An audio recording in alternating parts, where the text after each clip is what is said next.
wanted to do an update on my last mask I did with rice, carrot, turmeric, baking soda, honey.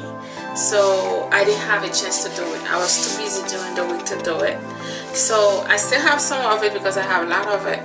So when I use it, I add, because it becomes so hard afterward, after during the week, I add some vegetable glycerin to it. So I apply it on my face. I'm still using it, so you can see my face looks so much better. So I had those big bumps was on this side, they all gone. Still have little scars, but they're not like pronounced like they were before. So this combination with the rice, it's really good, and turmeric. So I encourage you guys to try this. So I just wanted to do an update of it because I said in the previous videos I will come back after 7 days to have an update of that mask.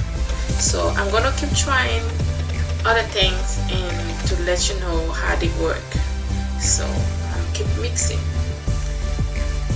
Bye. Thank you. See you next time.